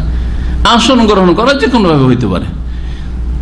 জালাসা কেউ তর্জমা করেন ইস্তাওয়ার। যদি বলেন যে আল্লাহ আরশে বসলেন, ভুল তর্জমা। বুঝা গেছে? আরশে দাঁড়াইলেন, ভুল তর্জমা। হ্যাঁ, এইসব শব্দ দিয়ে তর্জমা করা যাবে না, না দাঁড়ানো না বসা দিয়ে। কিন্তু তিনি তাতে ইস্তাকাররা অবস্থান করলেন, সমাসীন হল। ইস্তাকারা সমাসীন হলেন, আসন গ্রহণ করলেন। আপনি আসছিলেন মাহফিলে, বা আমি আসছিলাম, কোন একজন বিশেষ ব্যক্তি, যারা মন্ত্রী মিনিস্টার, আমির, এগিয়ে সৌদি আরবে আমিররা আসছেন মনে করেন। আসার পরে তিনি আসন গ্রহণ করলেন। আসন গ্রহণ করলেন, সে আসনটা দাঁড়ানোর আসন হইতে পারে, বসার আসন হইতে পারে। হ্যাঁ, জি হ্যাঁ, আসন গ্রহণ করলেন মানে যেখানে এখন আসছিলেন হরকত করে, তারপরে নিজে আসন গ্রহণ করলেন। তো ইস্তাকাররা শব্দ দিয়ে ইস্তাওয়ার তর্জমা করা হয়েছে। আর এই সমস্ত তর্জমাগুলি সালাফ থেকে বর্ণিত, নতুন নয়। এই কথাটি শেখ সালেহ ফৌজানের পক্ষ থেকে শোনাচ্ছি। আয়াত দেখিয়ে দিলাম আর বলেও দিলাম যে এটা আহলে হাদিস ওয়াল জামাতের তর্জমা, এটা আহলে হাদিস ওয়াল জামাতের তর্জমা। সুতরাং অল্প 3-4 হরফ পড়ে আমি একটা নেটে একজন মন্তব্য দেখলাম যে এত শক্ত মন্তব্য করেছে কয়েক বছর আগে, মানে 1-2 বছর হয়ে গেল, নজরে পড়লো যে সমাসীন বলে তর্জমা করেছে সে এক গুমরাহ, ওর কথা কি শুনবো, এইরকম কথা। অথচ যারা এই সব সোশ্যাল মিডিয়াতে লেখালেখি করে তারা কোনো ওই রকম বড় আলেম লেখালেখি করছে, ইল্লা মাশাআল্লাহ, ইল্লা মাশাআল্লাহ। আর বড় আলেম যদি লিখে তো তার নাম থাকবে, সেখানে দেখা যাবে। সাধারণ একজন মানুষ হয়তো কোথাও থেকে কিছু শিখেছে, আরবি ভাষাও বুঝে না, আর ইস্তাওয়ার যে আবিধানিক অর্থ কি তাও বুঝে না, আর কারো একটা কুফরি আর গুমরাহির ফতোয়া লাগিয়ে দেয়, এটা যেমন তোর কথা নাকি। জি, দেখেন শেখ সালেহুল ফৌজানের ভাষায় এই জন্য শোনাচ্ছি আজকে। ওয়াহাযিহিল মাআনিল আরবা তাদুরু আলাইহা তাফাসিরুস সালাফ লিল ইস্তিওয়াই আল ওয়ারিদ ফি হাযিহিল আয়াতিল কারীমা। বলছে এই 4টি মানি অর্থ, তাদুরু আলাইহা তাফাসিরুস সালাফ, এতেই ঘোরাফেরা করছে, এতেই সীমাবদ্ধ সালাফদের তাফসীর। কিসের? লিল ইস্তিওয়া, ইস্তিওয়া শব্দের। ইস্তিওয়া শব্দের সালাফরা যে তাফসীর করেছেন এই 4টি অর্থের মধ্যেই সীমিত। 4টি শব্দ মুখস্থ হয়ে গেছে আশা করি আপনাদের। ইস্তিওয়া মানে আলা, ইরতাফা, হ্যাঁ, আর সাইদা, আর ইস্তাকাররা। জি, সালাফদের তাফসীর। সালাফ কাকে বলা হয়? হ্যাঁ, এই উম্মতের প্রথম সারির মানুষ, সাহাবায়ে কেরাম প্রথম সালাফ। তারপরে হচ্ছে তাবেঈন, তারা সালাফ, তাবা তাবেঈন, এই স্বর্ণ যুগের লোক, এই 3 যুগের লোক সালাফ। 300 বছর, 300 হিজরি পর্যন্ত সালাফ। তারপরে গুলোকে খালাফ বলতে পারে। তারপরে গুলো খালাফ। খালাফ মানে খারাপ না, কিন্তু লামে যখন জবর দিয়ে বলবেন, যারা সালাফদের সত্যিকার অনুসারী তারা খালাফ। আর খালফ, খালফ মানে নিন্দনীয়। ফাখালাফা মিন বাদিহিম খালফুন, আল্লাহ বলছেন পরবর্তীকালে অসৎ লোকেরা এসছে, ওদেরকে খালফ বলা হয়েছে লামে জজম দিয়ে। কিন্তু খালাফ, আমরা খালাফ, সালাফদের খালাফ মানে সালাফদের আপনার কি অনুসারী আমরা। জি, আল ওয়ারিদ ফি হাযিহিল আয়াতিল কারিমা, যেই ইস্তিওয়া শব্দটি এই আয়াতে কারিমাগুলিতে বর্ণিত হয়েছে বা উল্লিখিত হয়েছে। জি, কার ভাষায় শোনাইলাম? আল্লামা শেখ সালেহুল ফৌজান, সৌদি আরবের বর্তমানে সবচেয়ে বড় আলেম, হাফিজাহুল্লাহ ওয়া শাফাহু, অসুস্থ ছিলেন, আল্লাহ যারা শিফা দান করেন। আয়াতগুলির তারপরে শেখ সালেহুল ফৌজান প্রত্যেকটির তরজমা তাফসীর করেছেন, সেগুলি আর উল্লেখ করা দরকার নাই। বেগায়ের আমাদিন, বিনা খুঁটিতে, এই বিষয়টি বলি। আল আমাদ হিয়াল আসাতিন, আমাদ বলা হয় খুঁটি বা স্তম্ভকে, জামা ইমাদ, হ্যাঁ, এমাদের জমা। এই কায়েমাতুন বেগাইরে আমাদের তাতামেদ আলাইহা, বিনা খুঁটিতে প্রতিষ্ঠিত বা দাঁড়িয়ে আছে কি আকাশসমূহ, বল বেকুদরতিহি, আল্লাহর ক্ষমতায়। জি, ওয়াকাউলু তারাউনাহা তাকিদুল লিনাফিল আমাদ, এটাতে তাকিদ করা হয়েছে যে তোমরা দেখতে পাচ্ছ যে খুঁটি নেই আর তোমরা দেখতে পাচ্ছ। ওয়াকিলা, কেউ তাফসীর করেছেন যে লাহা আমাদুন, না আকাশের খুঁটি আছে, ওয়ালাকিন লা নারাহা, তবে আমরা দেখি না, যেমন বললাম। ওয়াল আউয়ালু আসাহু, তবে প্রথম তাফসীরটি হচ্ছে অধিক বিশুদ্ধ, বেশি সহি, যে কথা আগে বলেছি। এই আয়াতগুলি দ্বারা যা কিছু আমরা অনুধাবন করলাম, বুঝতে পারলাম, তা হচ্ছে ইস্তাফাদু মিনহা জামিআন। শেখ সৈয়দ ফাযল বলছেন ইসবাতু ইস্তিওয়াইল্লাহি আলা আরশিহি, আল্লাহ রাব্বুল আলামিনের আরশে সমুন্নত হওয়ার প্রমাণ, আলা মা ইয়ালিকু বিজালালিহি, যেমনটা তার মর্যাদার জন্য উপযুক্ত। এই একটা যেমন প্রমাণ হলো, তেমনি কিসের প্রমাণ হলো? এর বিপরীতটা, যারা এই ইস্তেওয়ার অপব্যাখ্যা করেছে, অর্থের বিকৃতি ঘটিয়েছে, তাদের রাদ ফিহা রাদ্দু আলা মান আউয়াল আল ইস্তেওয়া, আর এতে খণ্ডন রয়েছে ওই সব লোকদের যারা ইস্তেওয়া শব্দের তাউইল করেছে, অপব্যাখ্যা করেছে বা ভুল অর্থ করেছে, অর্থের বিকৃতি ঘটিয়েছে। বিআন্নু আল ইস্তিলা ওয়াল কাহর, চারটি শব্দ দিয়ে অর্থ করেছেন কারা? সালাফরা, সাহাবায়ে কেরাম, তাবেঈন, তাবা তাবেঈন, আইম্মায়ে কেরামদের যুগ, স্বর্ণযুগী। আর যারা বিদাতি খালফ, খালা বলবেন না ওদেরকে আবার, বিদাতি, তারা তরজমা করে ইস্তাওয়া মানে ইস্তাওলা বা কাহারা।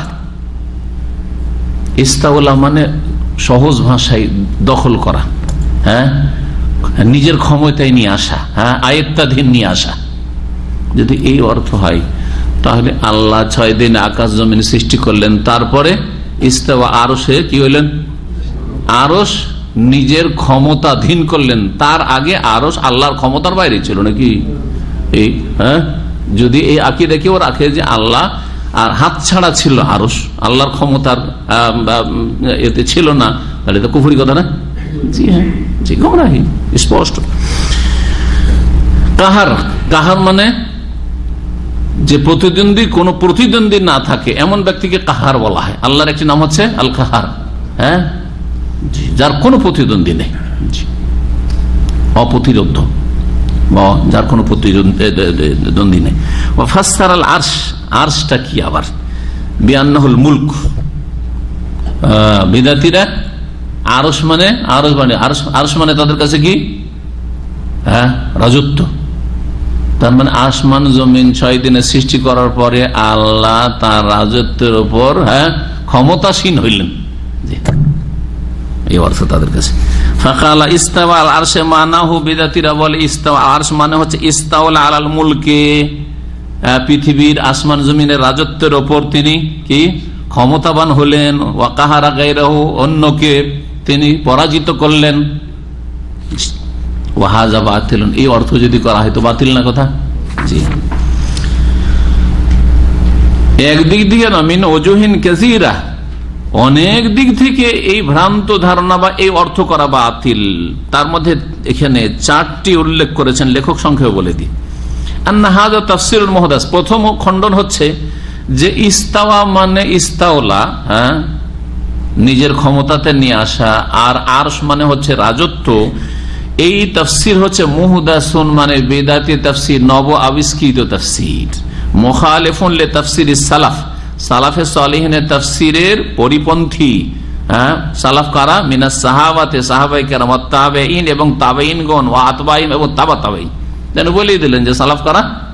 যারা সাহাবায়ে কেরাম, আর তাবেঈন আর তাবা তাবেঈন। মুহাদ্দিসিনরা যে 6টি হাদিসের প্রসিদ্ধ কিতাব রয়েছে, আইম্মায়ে কেরামগণ সকলেই কিন্তু আপনার 300 হিজরির মধ্যে মধ্যে প্রায় চলে গেছেন, 300 কাছাকাছি, 303, 314 এর মধ্যে চলে গেছেন অধিকাংশ মুহাদ্দিসিনগণ। 4 ইমাম আবু হানিফা, শাফি, মালিক, আহমদ, তারাও এর মধ্যে প্রায় শেষ, এর আগে শেষ। তারপরের যুগে বেশি ফিতনা, যদিও ফিতনা বিদআত শুরু হয়ে গেছে সাহাবায়ে কেরামদের শেষ জামানা থেকে আর তাবেঈনদের জামানা থেকে, বিশেষ করে 2টি ফিতনা শুরু হয়েছে, খারিজিদের ফিতনা আর রাফেজি শিয়াদের ফিতনা, আর তারপর তখন জাহমিয়াদের ফিতনা আর মুতাজিলাদের ফিতনা, আর এইরকম মুতাজিলার ফিতনা ইমাম আহমদ রাহিমাহুল্লাহর যুগে শুরু হয়ে গেছিল। মুতাজিলি হয়ে গেছিল তখনকার শাসক, তো বলছেন যে এই ছিল সাহাবায়ে কেরাম, তাবেইন, তাবা তাবেইন, যারা আমাদের সালাফ, জি, অনুসরণীয়, তাদের তাফসীর। ওয়া আউয়ালু মান ক্বালা বিহি, আর সর্বপ্রথম যে এই ইস্তাওলা, ইস্তাওয়া মানে নিজের ক্ষমতায় নিয়ে আসা, আয়ত্ত নিয়ে আসা, এই তরজমা করেছে জাহমিয়া এবং মুতাজিলা। ফাহু মারদুদুন, সেটা প্রত্যাখ্যাত, এই অর্থ। কেন প্রত্যাখ্যাত? সহজ, প্রথম খণ্ডন হচ্ছে যে এটি হচ্ছে নতুন তাফসীর, সাহাবায়ে কেরাম, তাবেইন, তাবা তাবেইন, সালাফদের তাফসীর নয়। দ্বিতীয় খণ্ডন হচ্ছে সানিয়া লাউ কানাল মুরাদু বিল ইস্তিওয়া আল ইস্তিলা আলাল মুলকি, যদি আরশে সমুন্নত হওয়া মানে ক্ষমতা দখল করা হয়, হ্যাঁ, রাজত্ব নিজের আয়ত্তে নিয়ে আসা হয়, লাম ইয়াকুন হুনাকা ফারকুন বাইনাল আরশি ওয়াল আরদি সাবিয়া as-sufla ওয়াদ দাওয়াবি ওয়া জামিল মাখলুকাত লিআন্নাহু মুস্তাউলিন আলাল জামি' ওয়া মালিকুন লিল জামি' ফালা ইয়াকুনু লিযিকরিল আরশি ফায়দা। খুব সুন্দর যুক্তি। যদি ইস্তাওয়া মানে কি হয়, বিদাতীদের অর্থ কি বললাম? হ্যাঁ, আরবি শব্দটা মনে রাখেন। ইস্তাওয়া মানে ইস্তাওলা, ইস্তাওয়া মানে ইস্তাওলা। ইস্তাওলা শব্দটি ওলিয়ন থেকে, ওয়ালায়াত থেকে, ওয়ালায়াত মানে মালিকানা, ওলি, ওলি আমর, এই যে শাসককে বলা হচ্ছে কি ওলিউল আমর, ওলি আমর। তো ইস্তাওলা মানে নিজের ক্ষমতায় নিয়ে আসা, এটাই যদি অর্থ হয়, আল্লাহ কি হলো, ছয় দিনে আকাশ জমিন সৃষ্টি করার পরে সবকিছুর কি হলেন, হ্যাঁ, ক্ষমতা কি করলেন, দখল করলেন, বা নিজের ক্ষমতায় নিয়ে আসলেন। যদি এইটাই হয় তো বলছেন যে তাহলে আরশ এবং জমিন আর আসমান আর আল্লাহ রাব্বুল আলামিনের সৃষ্টির নিচে থেকে উপর পর্যন্ত সবকিছু, এমনকি জীব জন্তু, পশু পাখি এবং সমস্ত মাখলুকাত, আর আরশে কি পার্থক্য থাকবে? কি পার্থক্য থাকলো?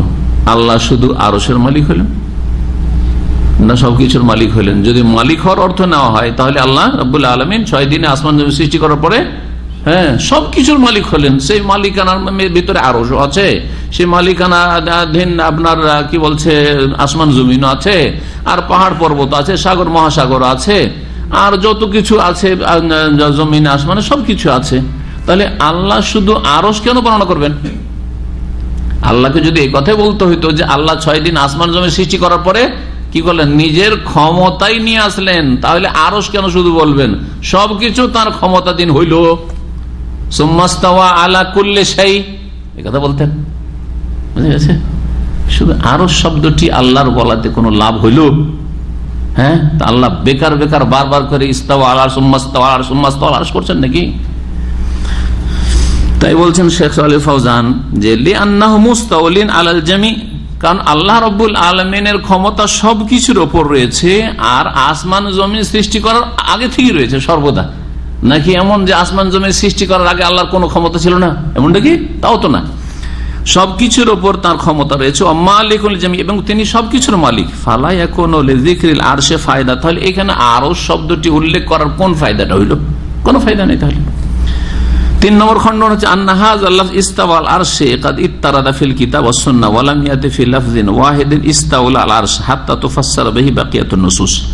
তৃতীয় খণ্ডন হচ্ছে যে দেখেন, কোন একটা শব্দের যদি অন্য অর্থ নিতে হয় তাহলে ওর জন্য কিছু ইশারা, ইঙ্গিত, দলিল প্রমাণ তো লাগবে। যদি ইস্তাওয়া মানে ইস্তাওলা হইতো তাহলে 7টি জায়গায় বারবার করে ইস্তাওয়া ইস্তাওয়া না বলে আল্লাহ বলতেন যে এক জায়গাতে বলতেন যে ইস্তাওলা, তাই ওইটা দলিল হয়েছে। দেখো এক জায়গাতে ইস্তাওলা হয়েছে আয়াতে অথবা হাদিসে, সেজন্য আমরা ইস্তাওয়ার তরজমাটা কি দিয়ে করছি? ইস্তাওলা দিয়ে করছি, যে আল্লাহ নিজের ক্ষমতায় বা ক্ষমতা পেলেন বা ক্ষমতা আধীন করলেন। তো বলছেন যে এই ইস্তাওয়াল আর শব্দটি কাদ ইত্তারাদা ফিল কিতাব ওয়াস সুন্নাহ, কোরআন এবং সুন্নাতে অনেক বেশি বর্ণিত হয়েছে। ওয়ালাম ইয়াতি ফি লাফজিন ওয়াহিদিন, একটা কোন জায়গায় একটা শব্দ কোথাও আসেনি ইস্তাওলা আলাল আরশি, আল্লাহ তিনি আরশের মালিক হলেন, এই কথা নেই। যদি এইরকম আসতো তাহলে হাত্তা তুফাসসারা বিবাকিয়াতুন নুসুস, তাহলে বাকি অন্যান্য ইস্তাওয়া ইস্তাওয়া ইস্তাওয়াগুলোকে ইস্তাওলা দিয়ে তরজমা করতাম, যে এক জায়গাতে ইস্তাওলা শব্দ এসেছে সেজন্য আমরা ওইটা দিয়ে এর তরজমা করছি। চতুর্থ খণ্ডন হচ্ছে আন্নাহু আতা বে সুম্মাহ, التي تفيد الترتيب والمهلة فلو كان مع الاستيلاء على العرش والقدرة عليه لم يتأخر ذلك إلى ما بعد خلق السماوات والأرض বলছেন যে এখানে আল্লাহ যে আরশে সমুন্নত, এখানে সবগুলি আয়াতে প্রায় সুম্মা শব্দের ব্যবহার হয়েছে। আমি একটু আগে বলেছি সুম্মা মানে অতঃপর, মানে পরে, হ্যাঁ পরে, তাই না? আল্লাহ বলছেন আসমান জমিন 6 দিনে সৃষ্টি করলেন, তারপরে আরশে ইস্তাওয়া, আরশে সমুন্নত, আরশে সমুন্নত বা আরশে সমাসীন, চলেন সহি তরজমা। কিন্তু তারপরে আরশের মালিক হলেন। তারপরে শব্দ দিয়ে যখন ব্যবহৃত হয়েছে, যেটা প্রমাণ করে এই তরতিব, পর্যায়ক্রমে আসমান জমিন সৃষ্টি হয়েছে, আর তারপরে এটা ওয়াল মুহলা, এবং তাতে বিলম্ব প্রমাণ করে। ফালাউকানা মানাল ইস্তিওয়া ইস্তিলা আল আরশ, যদি এই ইস্তিওয়ার মানে আরশে সমুন্নত হইতো এবং আরশের উপর ক্ষমতাসীন হওয়া হইতো, আরশ নিজের ক্ষমতাধীন করা হইতো, তো লাম ইয়াতাআখার যালিকা ইলা মা বাদা খালকিস সামাওয়াত, তাহলে আসমান জমিন সৃষ্টি করার পরে তিনি মালিক হবেন, এটা হইতো না। তিনি আগে থেকে মালিক আছেন আরশের। কারণ অন্য আরেকটি আয়াতে আছে কোরআনে কারিমে যে আল্লাহ রাব্বুল আলামিনের আরশ তার আগে ছিল ওয়াকান আরশুহু আলাল মা, আল্লাহ আরশ কোথায় ছিল? পানির উপর। তাহলে আসমান জমিন সৃষ্টি করার আগে যে আরশ ছিল পানির উপর, তখন কি আল্লাহ আরশের মালিক ছিলেন না? তখনও মালিক ছিলেন। তাহলে এই সুম্মা দিয়ে কেন বলবেন যে আসমান জমিন সৃষ্টি করার পরে ইস্তাওয়া? আর ইস্তাওয়া মানে হচ্ছে দখল করা বা নিজের ক্ষমতায় নিয়ে আসা, তাহলে এই অর্থ ভুল। তাই বলছেন ফাইনাল আরশা কানা মওজুদান ক্বাবলা খালকিস সামাওয়াতি ওয়াল আরদ, কারণ আরশ আসমান জমিন সৃষ্টি করার আগেই ছিল, বিদ্যমান ছিল। কতদিন আগে? বে50 আলফা সানা, 50,000 বছর আগে। সহিহ মুসলিমে রয়েছে, সহিহ মুসলিমে রয়েছে আসমান জমিন সৃষ্টি করার 50 বছর আগে কি ছিল? আরশ সৃষ্টি ছিল। ফাকাইফা ইয়াজুজ আন ইয়াকুনা গায়রা কাদির ওয়ালা মুস্তাওইল আলাইহি ইলা আন খালাকাস সামাওয়াতি ওয়াল আরদ, তাহলে এটা কেমন করে হইতে পারে যে আল্লাহ রাব্বুল আলামিন আসমান জমিন সৃষ্টি করা পর্যন্ত আরশের মালিক ছিলেন না? এটা হইতে পারে নাকি? সম্ভব কথা। হাজামিন আবতালিল বাতিল, কেউ যদি বলে যে আসমান জমিন সৃষ্টি করা পর্যন্ত তার আগে 50 বছর ধরে আরশ আছে, কিন্তু আল্লাহ আরশের মালিক ছিলেন না, কারণ ইস্তাওমান ইস্তাওলা, তাহলে এটা স্পষ্ট বাতিল। যে বাতিল বোঝাবার জন্য কোনো যুক্তির দরকার নেই, সাধারণ জ্ঞানী বুঝতে পারছেন যেটা বাতিল কথা। আল্লাহু আলাম। সাহেব বলছেন আল্লাহু আলাম। এই খণ্ডনগুলি তিনি নিয়েছেন মাজমুউল ফাতাওয়া শেখুল ইসলাম ইবনে তাইমিয়া রাহিমাহুল্লাহর 5ম খণ্ড 116 পৃষ্ঠা থেকে। তারপরে আরেকটি বিষয় আছে যেটা এর সাথেই সংশ্লিষ্ট, সুতরাং আজকে শেষ হয়নি 10 মিনিটে। ইসবাতু উলুইল্লাহি আলা মাখলুকাতি, আল্লাহ রাব্বুল আলামিনের সমুন্নত হওয়া সমস্ত সৃষ্টি জগতের উপর। আল্লাহ যেমন আরশে সমুন্নত, তেমনি সমস্ত সৃষ্টি জগতের ঊর্ধ্বে, উলু, সৃষ্টি জগতের উপরে আছেন।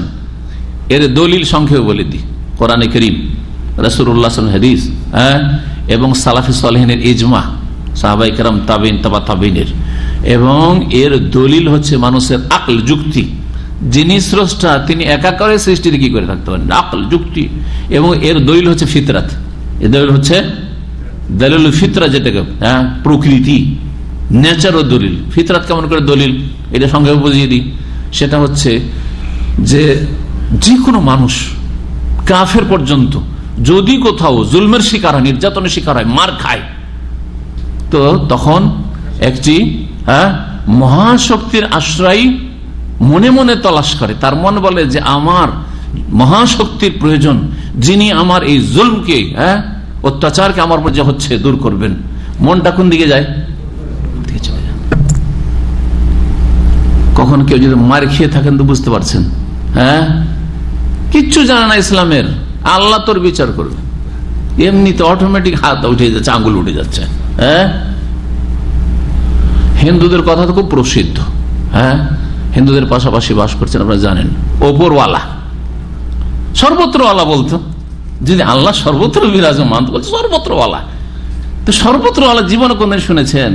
তাহলে কাফের মুশরিকের কাছ থেকে ওই কথাটা শুনেননি। এই জন্য বলছি, ভালো করে মনে রাখবেন এই সংক্ষিপ্ত কথাটি, যে আল্লাহ যে সৃষ্টি জগতের ঊর্ধ্বে, তার দলিল কোরআনে আছে, হাদিসে আছে, সালাফদের ইজমাতে রয়েছে। গুমরারা, খালাফদের গুমরারা ইখতিলাফ করেছে মাত্র, আর তারপরে কি বললাম, যুক্তি এর দলিল আর ফিতরাতের দলিল, প্রকৃতির দলিল, যে 5টি দলিল মনে রাখবেন। এখানে 5টি আয়াত আছে, সংক্ষেপে আমরা চলি। মহান আল্লাহ বলছেন, ইয়া ঈসা, হে ঈসা, ইন্নী মুতাওয়াফিকা, আমি তোমাকে নিদ্রার মাধ্যমে গ্রহণ করব। তাওয়াফা মানে গ্রহণ করা। ওয়াফাত সবসময় না, মৃত্যু না। ওয়াফাত মানে সবসময় মৃত্যু হয় না। তাওয়াফা মানে পূর্ণরূপে গ্রহণ করা। জি, তো আমি তোমাকে গ্রহণ করব, নেব কিসের মাধ্যমে? এই ওয়াফাত হচ্ছে ওয়াফাতুন নম, ওয়াফাতে সুগরা, ছোট ওয়াফাত, বড় মৃত্যু নয়, বরং নিদ্রার মাধ্যমে। তো যখন ঈসা আলাইহিস সালামকে ঘর থেকে ইহুদীদের জুলম থেকে এবং তাকে তারা হত্যা করবে, রক্ষা করার জন্য আল্লাহ উঠান, তখন নিদ্রা অবস্থায় উঠিয়েছিলেন, জাগ্রত অবস্থায়। ইন্নী মুতাওয়াফিকা, এ হচ্ছে আয়াতের তাফসীর। ওয়া রাফিউকা ইলাইহি, এবং আমার কাছে তোমাকে উঠিয়ে নেব, আমার কাছে তোমাকে উঠিয়ে নেব। এই উঠিয়ে নেব থেকে কি বোঝা গেল? আল্লাহ কোথায়? আল্লাহ উপরে আছেন। উঠানো কোন দিকে হয়? হ্যাঁ, আসেন, উঠে আসেন, মানে নিচে আসেন নাকি? আপনি নিচেতে বলছেন শেখ কোথায় আছেন, তা বলছে উপরে আসেন।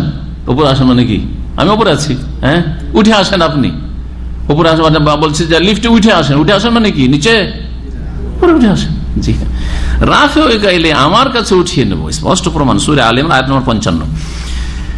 দ্বিতীয় দলিল, বার রাফাহুল্লাহু ইলাইহি ওয়া মা কাতালুহু ওয়া মা সালাবুহু ওয়ালাকিন শুববিহা। আল্লাহ বলছেন যে ইহুদিরা ঈসা আলাইহিস সালামকে হত্যাও করতে পারেনি, ওয়া মা সালাবুহু, তাকে ক্রুশবিদ্ধ শূলিতে চড়াইতে পারেনি, ওয়ালাকিন শুববিহা লাহুম, তাদের জন্য কি করা হয়েছিল? অস্পষ্ট করে দেওয়া হয়েছিল। মনে করেছে ওই সদৃশ্য দেখে মনে করেছে যে ঈসাকে তো মারলাম। বার রাফাহুল্লাহু ইলাইহি, বরং আল্লাহ তাকে উঠিয়ে নিয়েছিলেন। ইলাইহি, কার দিকে? তার দিকে। তাহলে বোঝা গেল যে আল্লাহ যেদিকে উঠানো হয় সেদিকে আছেন। কোন দিকে উঠানো হয়? উপর দিকে উঠানো হয়, সেদিকে উপর দিকে আছেন। জি, সূরা নিসা আয়াত নম্বর 158। তৃতীয় দলিল, ইলাইহি ইয়াসআদুল কালিমুত তাইয়্যিব, আল্লাহর দিকেই ভালো, আল কালিমুত তাইয়্যিব, কথাগুলি, কালিম কালিমাতুনের জমা, ভালো কথাই মন্দ কথা উঠে, মানে সব লেখা হয়। ইলাইহি ইয়াসআদুল কালিমুত তাইয়্যিব, কিন্তু বিশেষ করে ভালো কথা আর ভালো ইবাদত বন্দেগীর যে ভালো কথাগুলি বলেছেন, আর সবচেয়ে ভালো কথা লা ইলাহা ইল্লাল্লাহ। জি, তো ভালো কথার উত্তম প্রতিদান পাওয়া যায়, সেজন্য ভালো কথা বলা হয়। ইলাইহি ইয়াসআদুল কালিমুত তাইয়্যিব, আল্লাহর দিকেই ভালো কথা কি করে? উঠে। ইয়াসআদু, সাইদা ইয়াসআদু মানে উঠে। সাইদা কোন দিকে হয়? উপর দিকে, চড়ে, আল্লাহর দিকে চড়ে। ওয়াল আমালুস সালিহু ইয়ারফু, আর ভালো কাজ, ভালো কথাকে কি করে? উঠায় উপরে। ইয়ারফু, রাফা ইয়ারফু, ভালো আমল ভালো কথাকে উঠায়। যদি আপনার কালেমা মুখে থাকে ভালো কথা, আর তার অনুযায়ী আমল থাকে, তাহলে এই কালেমা উপরে উঠবে এবং গ্রহণযোগ্য হবে। কিন্তু শুধু কালেমা মুখে আর ভালো আমল, ফারায়েজ ওয়াজিবাত নেই, নামাজ নেই, তাহলে এই শুধু মৌখিক কালেমা দিয়ে ভালো কথাটি কাজ হবে না। এটা কেউ কেউ তাফসীর করেছেন। আমলের সালে, নেক আমলের জন্য 2টো শর্ত রয়েছে, জানা আছে? নেক আমলের কি কি? ইখলাস, একমাত্র আল্লাহর জন্য, আর ইত্তেবা, নবীর তরিকায়। জি, তাহলে কি হবে? নবীর তরিকা হইলে সেটা ভালো আমল হবে। তো আল্লাহর দিকে ভালো কথা উঠে, আর ভালো কথাকে উঠায় কি? ভালো আমল। মানে আপনি যদি মুখলিস ব্যক্তি হন, আপনার আমল একমাত্র আল্লাহর জন্য হয়, আর আপনার আমল একমাত্র রাসূলুল্লাহর তরিকা হয়, তাহলে এই আপনার এই তরিকা মানে কোরআন সুন্নাহর অনুসারী হওয়া, ইখলাস এবং সুন্নাহর অনুসরণ কি করবে? আপনার ভালো কথাগুলিকে ইয়ারফা উঠাবে। এটা আরেকটা তাফসীর। সুতরাং বিদাতির ফরজ নফল উপরে উঠে না। ভালো করে শুনে রাখেন, বিদাতি তরিকায় যারা জীবন যাপন করে তাদের ফরজ নফল উপরে ওঠে না। কারণ আল আমালুস সালেহের জন্য শর্ত হচ্ছে যে তৌহিদবাদী হইতে হয়, মুশরিক না হয়, আর সুন্নাহর অনুসারী হবে, বিদাতি না হয়। এই 2টো শর্ত যদি থাকে তো ইয়ারফাও, ভালো কথাগুলি সব যত করছেন সারাদিনে সবগুলি উঠবে। তাহলে নেকি উপরে, তাহলে উঠবে না। সূরা ফাতির আয়াত নম্বর 10, ইয়ারফাউহু, জি, ইলাইহি, তার দিকে ইয়াসআদু, কি প্রমাণ করে যে আল্লাহ কোথায়? সৃষ্টির ঊর্ধ্বে, উপরে। তারপরে দেখেন 4 নম্বর আয়াতে, ইয়া হামানু, হামান কি ছিল? ফেরাউনের প্রধানমন্ত্রী, হে হামান ইবনেলি সারহান, আমার জন্য বড় অট্টালিকা কি করো, তৈরি করো, বানাও। লাআল্লি আবলুগুল আসবাব, যাতে করে আমি সিঁড়িগুলিতে উঠি, জি সিঁড়ি বয়ে উপরে উঠি। আসবাব আসসামাওয়াতি, আসবাব সাবাব রাস্তাকে বলা হয়, তো ওই সিঁড়ির রাস্তায় উপরে উঠবো। আসবাব আসসামাওয়াতি, আকাশ কিসের রাস্তায়, আসমানের রাস্তায়, আসমানের সিঁড়িতে আমি উঠবো। ফাআত্তালিয়া ইলা ইলাহি মূসা, অতঃপর আমি মূসার উপাস্য মাবুদকে উকি মেরে দেখব। হ্যাঁ, ওয়া ইন্নী লাআযুন্নুহু কাযিবান, আর আমি মনে করি সে মিথ্যাবাদী। জাতিকে কিভাবে ধোঁকা দেয়, জাতিকে ধোঁকা দেয়। হ্যাঁ জি, দুই শ্রেণীর মানুষ, ধর্মগুরুরা আর ক্ষমতার গুরুরা। জি, ক্ষমতার গুরুরা মানুষকে বোকা বানায়, আর যাদের কাছে ধর্মের ভ্রান্ত জ্ঞান আছে, সহি জ্ঞান নেই, তারা মানুষকে কি করে, প্রতারিত করে। এইভাবে ও ভালো করে জানছে যে যতই তলা বিল্ডিং উঠাক না কেন হামান, আমি আকাশ পর্যন্ত পৌঁছিতে পারবো না, আর ওই আল্লাহকে উঁকি মেরে দেখতেও পারবো না, কিন্তু জাতি হচ্ছে বোকা মূর্খ অশিক্ষিত।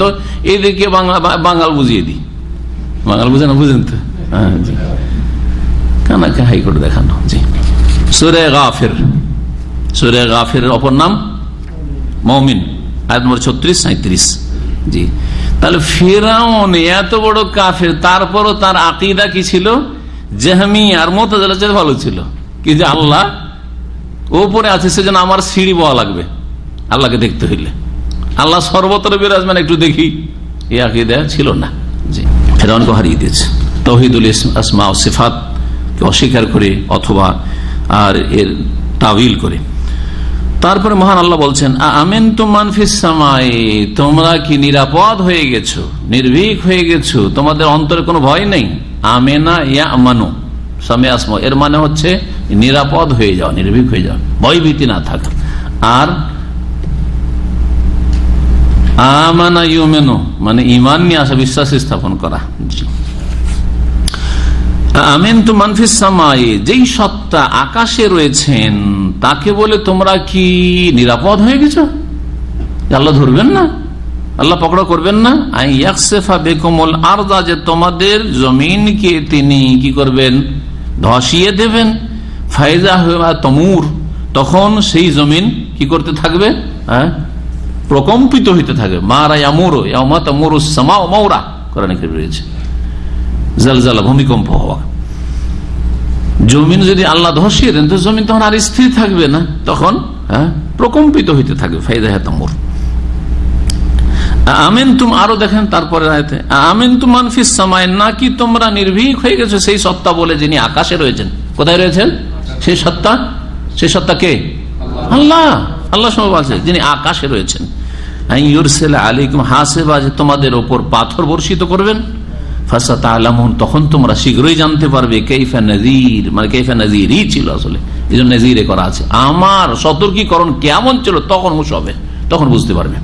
সূরা মুলকের আয়াত নম্বর 16-17। এর দ্বারা কি বোঝা গেল যে আল্লাহ কোথায় রয়েছেন? আকাশে। এখন ফি শব্দ ব্যবহার হয়েছে, গোমরাহরা যেমন তেমন না, বলছে তাহলে কি আল্লাহ আকাশের ভিতরে আছেন নাকি ফি যে আছে? হ্যাঁ, ওই মূর্খদেরকে বলে যে তোমরা রাত দিন তে শব্দটি ওপরের ক্ষেত্রে ব্যবহার করছো, বুঝা গেছে না? আমি সেন্টারে আছি মানে কি, সেন্টারে কি দেয়ালের ভিতরে আছি না কোন একটা ফ্লোরের উপরে আছি, বুঝা গেছে? হ্যাঁ, আচ্ছা, এর চাইতে আরো স্পষ্ট দিয়ে বুঝায়। পানিটা কোথায় আছে? বুঝে টেবিলে আছে, বলি না টেবিলে, টেবিলের টেবিলে আছে, এর আরবি বানান তো। টেবিলে আলাক এলো না ফি, ফি, তাহলে কি টেবিলের ভিতরে আছে, কাঠের ভিতরে না উপরে? আসলে আলাক তাওয়েলা, বোঝা গেছে না? টেবিলের ওপরে আছে, কিন্তু আমরা ওইখানে কি বলি, টেবিলের ওপরে না বলে, ওপর শব্দ না ব্যবহার করে অনেক ক্ষেত্রে কি বলি, হ্যাঁ জি, টেবিলে আছে। যেমন কোরআনে কারিমে আল্লাহ বলছেন, ওয়ালা উসাল্লিবান্নাকুম ফি জুযুইন নাখলে, ফিরআউনের জাদুঘরদেরকে, যাদেরকে শুলে চড়িয়েছিল কিসে? হ্যাঁ, খেজুর গাছে ঝুলিয়েছিল। খেজুর গাছের ভিতরে, মানে কাণ্ডের ভিতরে ঢুকিয়ে না ওপরে। কিন্তু ফিরআউন যে শব্দটি ব্যবহার করেছিল, আল্লাহ সেই কথাটি তার ভাষায় বলছেন কালামুল্লাহতে, ওয়ালা উসাল্লিবান্নাকুম, এই জাদুকররা তোমরা মুসার প্রতি ঈমান নিয়ে আসলে তোমাদেরকে হয় টুকরো টুকরো করে কাটবো, আর না হইলে ওয়ালা উসাল্লিবান্নাকুম, তোমাদেরকে কিসের চড়াবো? ফি জুজুইন নাখ, খেজুর গাছের কাণ্ডে, কাণ্ডে ফি আলাবাল্লি, খেজুর গাছের কাণ্ডে তোমাদেরকে শুলে চড়াবো, যে ঝুলাবো তোমাদেরকে। এখানে ফি মানে আলা। এরকম আমরা রাত দিন ব্যবহার করি। কোরআনটি কোথায় আছে? বা মোবাইলটা কোথায় আছে? টেবিলে আছে, হ্যাঁ, বিছানে আছে। বিছানের ওপরে শব্দ খুব কমই ব্যবহার করি, হ্যাঁ, বলছি না। তো ফি আলার অর্থে ব্যাপক অর্থে ব্যবহার হয়, আরবি ভাষাতে হয়, আমাদের ভাষাতে হয়। জি, ওপরের ক্ষেত্রে তে শব্দটি আমরা ব্যবহার করি। জি, তো এখানেও এরকম আমেনতু মান ফিস সামাই, মানে আকাশের ভিতরে না, বরং আলাস সামাই, যেই সত্তা আকাশের ওপরে রয়েছেন সেই সত্তা বলে তোমরা নিরাপদ হয়ে গেছো, ভয় করো না। জি হ্যাঁ, আল্লাহ আকাশের ওপরে রয়েছেন। আয়াতগুলি তাফসীর করা হয়ে গেছে। এখন শেখ সালেহ ফৌজান বলছেন ওয়াশাহিদ মিনাল আয়াতাইন, এই দুইটি আয়াতে, প্রথম দুটি আয়াত দেখি আমরা। প্রথম দুটি আয়াতে আন্না ফিহিমা ইসবাতা উলুবিল্লাহি আলা খালকিহি, এই আয়াত দুটি, প্রথম দুটি আয়াত কি ছিল?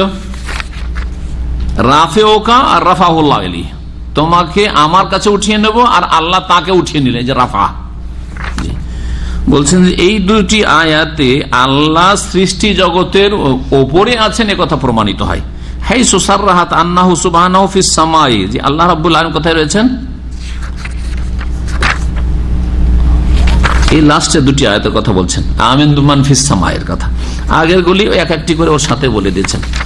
রাফা হয়ে গেছে, রাফার ক্ষেত্রে হয়ে গেছে।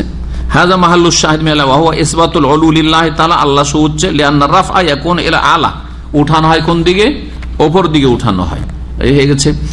আর তারপরে ছিল আপনার নেক আমল উঠাই, আল্লাহর কাছে উঠে যায়, এই শব্দগুলি রয়েছে কোরআনে কারিমে, এগুলি ছিল।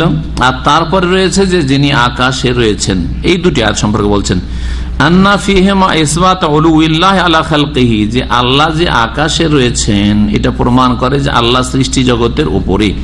হাইসু সাররাহাতা, এই দুটি আয়াত স্পষ্ট করেছে আন্নাহু সুবহানাহু ফিস সামাই, যে আকাশে আল্লাহ রয়েছেন।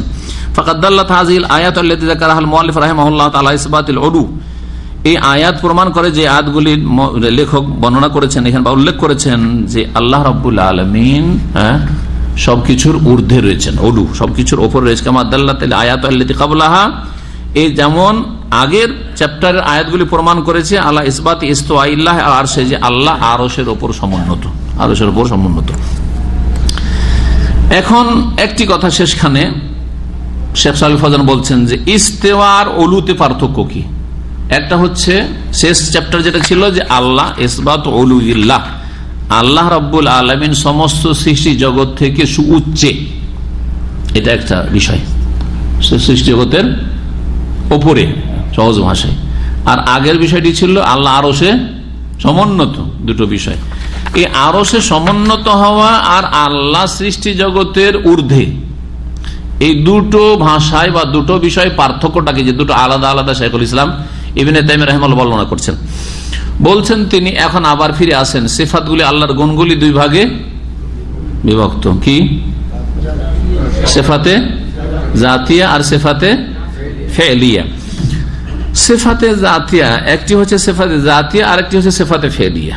আল্লাহর সৃষ্টির ঊর্ধ্বে হওয়া, মানে আল্লাহর যে গুণ হচ্ছে উলু, আল্লাহর উলুর দলিল আরেকটি বলে দিই, যে সূরা আপনাদের সবার জানা আছে, সূরা আলা, সাব্বিহ ইসমা রব্বিকা আল আলা, তাসবিহ করো হে মানুষ, হে মুসলিম, রব্বিকা তোমার সেই রবের যিনি আলা, মানে সবচেয়ে তিনি উঁচা, সর্বোচ্চ, সুমহান, যিনি সর্বোচ্চ, তিনি যেমন তার ইজ্জতের দিক থেকে সুমহান, তেমন তিনি তার অবস্থানের দিক থেকে সুউচ্চ, সবকিছুর আলা, উপরে বলা হয়নি যে সবকিছুতেই, অথবা আসফাল না, আলা। তো এটাও প্রমাণ করে আল্লাহর উলু। তো আল্লাহর সৃষ্টি জগতের ঊর্ধ্বে হওয়া, উচ্চে হওয়া, এটি হচ্ছে জাতি সিফাত। আল্লাহ সমস্ত সৃষ্টি জগতের ঊর্ধ্বে, এটা কি সিফাত? জাতি সিফাত। জাতি সিফাত মানে সত্তাগত গুণ, আল্লাহর সত্তাগত গুণ। একটু আগে ব্যাখ্যা করেছেন, সত্তাগত গুণ মানে আল্লাহর সবসময় সৃষ্টি জগতের ওপরে আছেন। সৃষ্টি জগতের কিসে আছেন? ওপরে আছেন। কেমন ভাবে আছেন জানি না, কিন্তু সমস্ত সৃষ্টি জগতের ঊর্ধ্বে। আর আল্লাহ আরশে সমুন্নত, এই কথাটি হচ্ছে আল্লাহর সিফাতে ফেলিয়া, কর্মগত গুণ। আল্লাহ আরশে সমুন্নত, এটা হচ্ছে কর্মগত গুণ। কারণ আল্লাহ রাব্বুল আলামিন আরশে সমুন্নত হইলেন কখন? আসমান জমিন সৃষ্টি করার পরে। সুতরাং এটা আল্লাহর কর্মগত গুণ। বলছেন আন্নাল উলু ওয়া মিন সিফাতি জাতি, উলু কথাটি হচ্ছে আল্লাহ সুউচ্চ হওয়া হচ্ছে জাতি সিফাত, ওয়াল ইস্তিওয়া আর সমুন্নত হওয়া আরশে মিন সিফাতিল আফআলে ফেলি কর্মগত সিফাত। ফাউলুল্লাহ আলা খালকিহি, আল্লাহর সমস্ত সৃষ্টির উপর সুউচ্চ সুমহান হওয়া, ওয়াসফুন লাযিমুন লিজাতি, আল্লাহর সত্তার সাথে স্থায়ীভাবে এই গুণটি জড়িত। ওয়াল ইস্তিওয়া আল্লাহর সমুন্নত ফিলুম মিন আফআলি সুবহান, আল্লাহর একটি কর্ম, আল্লাহর কাজকর্মের একটি কাজ হচ্ছে আরশে সমুন্নত হওয়া। ইয়াফআলুহু সুবহানাহু ওয়া তাআলা বিমাশিয়াতিহি ওয়া কুদরাতিহি ইযা শাআ, যখন আল্লাহ চান তখন আল্লাহ সুবহানাহু ওয়া তাআলা তার ইচ্ছায়, তার ক্ষমতায় আরশে সমুন্নত হন। আল্লাহ চেয়েছেন আসমান জমিন সৃষ্টি করার পরে, তখন হয়েছেন তিনি, না তার ইচ্ছার বিরুদ্ধে। তার আগে পারতেন না। তিনি নিজের ইচ্ছায় এবং নিজের ক্ষমতায় সমুন্নত হয়েছেন। ইস্তিওয়া ওয়ালিযা ক্বালা ফি সুম্মা ইস্তাওয়া, অতঃপর তিনি সমুন্নত হলেন। ওয়া কানা যালিকা বাদা খালকিস সামাওয়াতি ওয়াল আরদ, আর এটা ছিল আসমান জমিন সৃষ্টি করার পরে। আরেকটি পার্থক্য হচ্ছে যে আল্লাহর সুউচ্চ হওয়াটি হচ্ছে যুক্তি এবং দলিল দ্বারা প্রমাণিত। আল্লাহর উলু, আল্লাহ যে সমস্ত সৃষ্টির ঊর্ধ্বে, এটা হচ্ছে কি দ্বারা প্রমাণিত? যুক্তি দ্বারা এবং দলিল দ্বারা। কোরআন এবং হাদিসের দলিল আছে যে আল্লাহ সবকিছুর ঊর্ধ্বে, আর যুক্তিও আছে যে আল্লাহ সৃষ্টির ঊর্ধ্বে। যুক্তি কি? যেটা হইতে পারে যে যিনি সৃষ্টিকর্তা তিনি সৃষ্টি জগৎ তাকে ঘিরে থাকবে, সৃষ্টি জগৎ পরিবেষ্টন করে থাকবে, সৃষ্টি জগৎ তার চারিদিকে থাকবে, এটা হইতে পারে না যুক্তি। আর ইস্তিওয়া যে আল্লাহর আরশে সমুন্নত হওয়া, এটি সাবিতুন বিন-নাকলি লা বিল-আকলি, দলিল দ্বারা শুধু প্রমাণিত, এটা যুক্তি দ্বারা না। যুক্তি দিয়ে প্রমাণ করা যাবে না যে আল্লাহ আরশে সমুন্নত, তবে দলিল দ্বারা প্রমাণিত। দলিল হচ্ছে কি? নাকল মানে দলিল। নাকল মানে দলিল এই জন্য যে যা আল্লাহ থেকে নকল হয়েছে মানে বর্ণিত হয়েছে, আর রাসূলুল্লাহ সাল্লাল্লাহু আলাইহি ওয়াসাল্লাম থেকে মনকুল হয়েছে, বর্ণিত হয়েছে। নাকল মানে হচ্ছে মনকুল হওয়া, বর্ণিত হওয়া। কোরআনে কারিমে বর্ণিত হয়েছে অথবা রাসূলুল্লাহ সাল্লাল্লাহু আলাইহি সাল্লামের হাদিস বর্ণিত হয়েছে। আজকাল হোয়াটসঅ্যাপে কারো কাছ থেকে যদি কালেক্টেড হয়, কোন একটা মেসেজ কালেক্টেড থাকে, ইংলিশে কি লিখছেন? কালেক্টেড। বাংলায় কি লিখছেন? সংগৃহীত। মাশাআল্লাহ, সংগৃহীত লিখছেন। দেখেন ওইটা আরবিতে কি লেখা থাকে জানেন? মনকুল। দেখবেন মনকুল, আরবি মেসেজ বলে দেখবেন কি মনকুল, এই যে নকল হয়ে এসছে, আমার না, সেটা আর কাছ থেকে নকল হয়ে এসছে।